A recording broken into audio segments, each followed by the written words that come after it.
Good morning. From my bed with bedhead.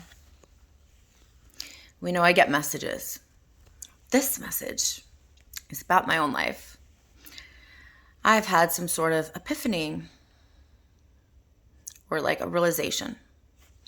And just so you know, the universe is in that mode right now. So it should be happening to a lot of people where you're coming into these self realizations. I guess it depends what part in your journey you're at. But for me, I thought that part was done. But nope. Nope, nope, nope. So anyway, yesterday I tweeted about the Make-A-Wish Foundation, which I've always loved the Make-A-Wish Foundation, relatable to Disney. Kids are like the light of the freaking world. Like, I don't know if there's a soul out there that loves kids more than I do. I wish I had like 20 of them. And that charity's just always really, I don't know, meant a lot to me. But I never read the story about this 7-year-old boy. And so yesterday I tweeted about it. And as I'm sitting there thinking about Disney, I had this whole realization and I'm like, oh my God. So now it's going to require me to be vulnerable and share my personal life that I hate doing sometimes. It's too much. As open as I am, sometimes it's too much, but I'm going to give you this one. I'm going to try not to snotty cry while I do it either. So I went to Catholic school up until high school. And when I grew up, I came from a family that didn't have much. My dad worked 7 days a week. My mom worked way harder than I ever gave her credit for. They worked their asses off, my parents, to give us everything and do the best that they could do.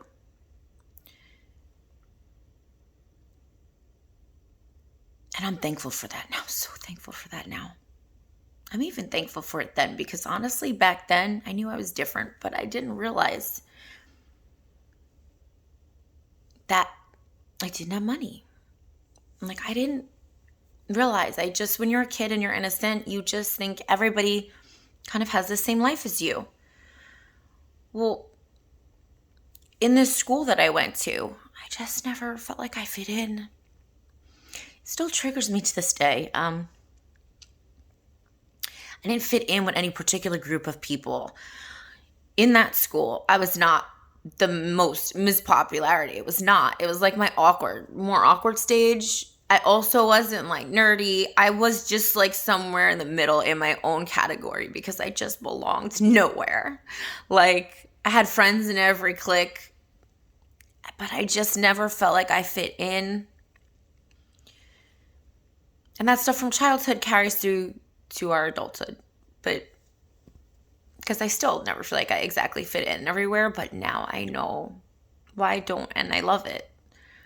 But back then, God, when you're a kid, those lessons are hard as hell. Hard as hell.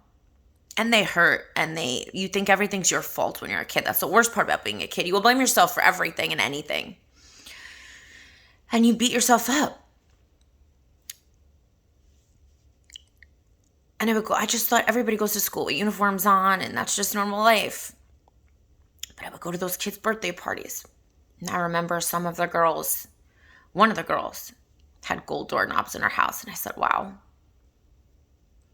I can't even imagine what it's like to have a house with stairs in it with gold doorknobs.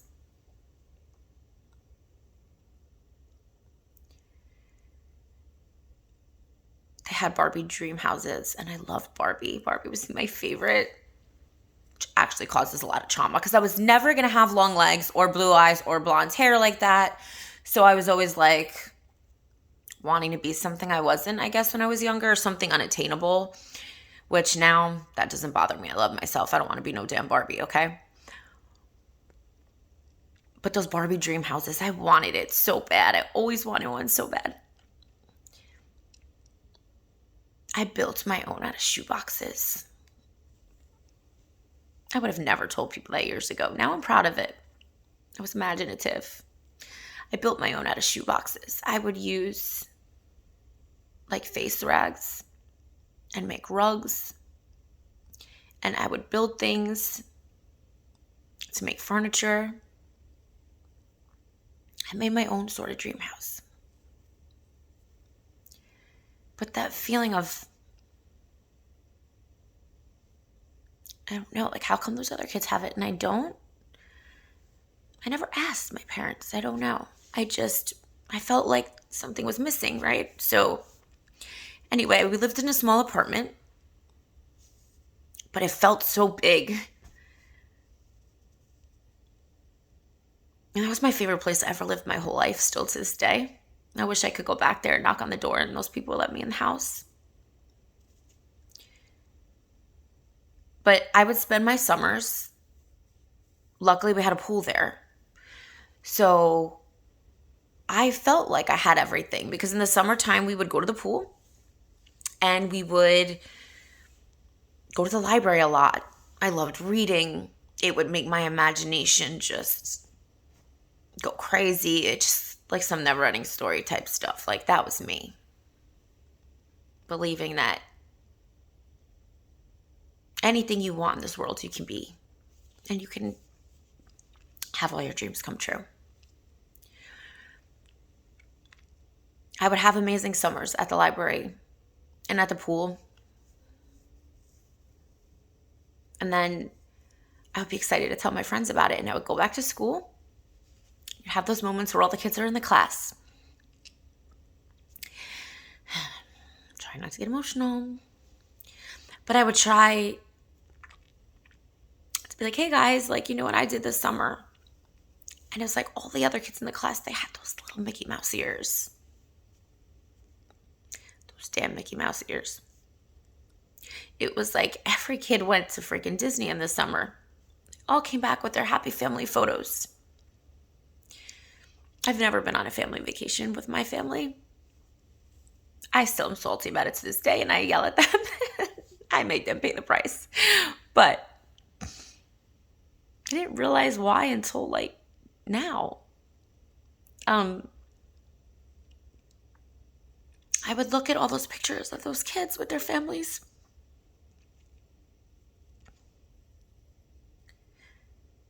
I wonder, why don't I have that? Why am I not good enough to be able to go there?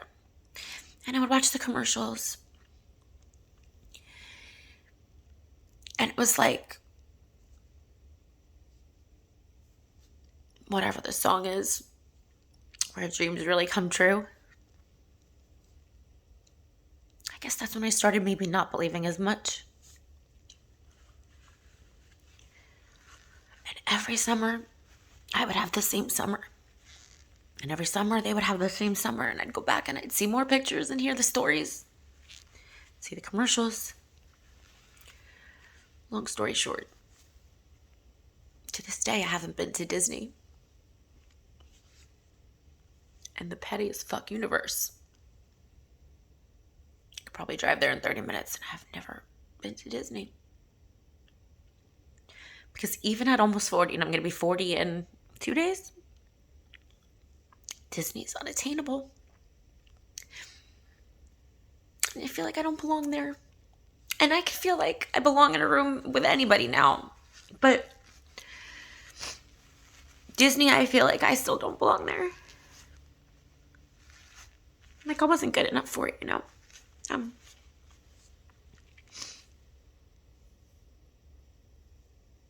Yeah.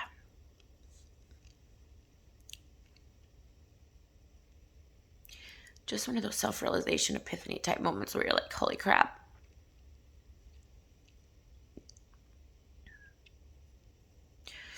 I'm going to make myself go to Disney within the next month. I'll make myself do it. I'll probably act like a little 3-year-old kid and start crying. Freaking hugging Mickey and shit. But I don't know why I felt like I was forced to share that message this morning. We all have those moments in our life and from our childhoods that we carry into our adulthood, and it sits there with us.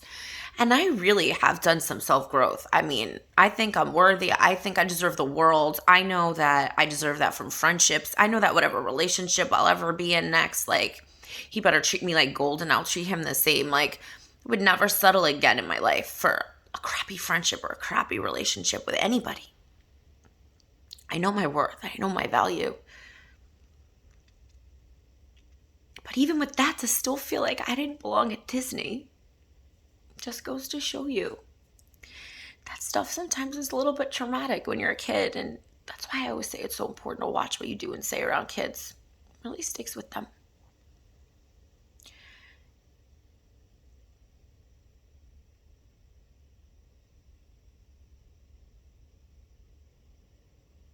I can't believe that I live this close to Disney and I still haven't been there.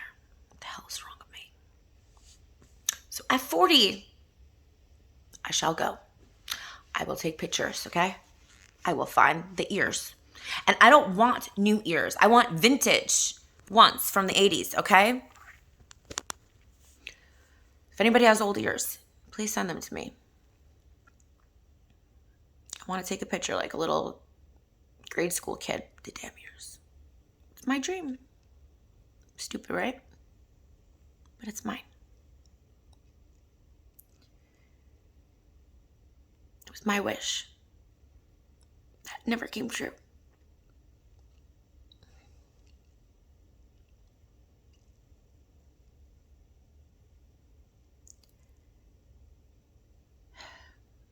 The reason why I share these type stories is because everybody has to realize we have energy inside of us. We are energy, but we have a light inside of us. And you can meet somebody or hear something or see something that suddenly sparks that flame in you like a candle that like sets your soul on fire. And that flame, you can use it to just tip to the right and light that person up next to you. And then their light shines on the world. And little by little, the whole world lights up. And just like that kid in the Make-A-Wish Foundation who was 7 years old, a 7-year-old kid story impacted on a global scale, changed so many children's. Can't even talk about that. I love kids too much. But made dreams come true. For some people, just lighting that light inside of themselves and reminding them of their worth is making their dream come true. I get messages from people all the time saying, Dawn, you really inspired me so much. And sometimes I sit there and question, like, why? What are they seeing in me that I don't see in myself? Because I don't. I'm just used to myself. Everybody's used to themselves, and I don't feel like anything I do inspires anybody. But I always say with every video I make and everything I do, there's a purpose. And if it makes a difference or an impact in one person's life today, then I cried my snotty cries in my stupid Disney story for a damn reason. So light your little lights inside yourself. Set someone else's soul on fire today. Spark something in them. Let it spread like wildfire across the world. One person can make a difference and change this world, one by one. And I'll keep making these stupid videos till it happens. Because there's too much good in the world to be always talking about the negative stuff and living in the negative reality of it. And the only ones who could change that are us. If that 7-year-old kid could impact so many countries and make so many dreams come true, so can we.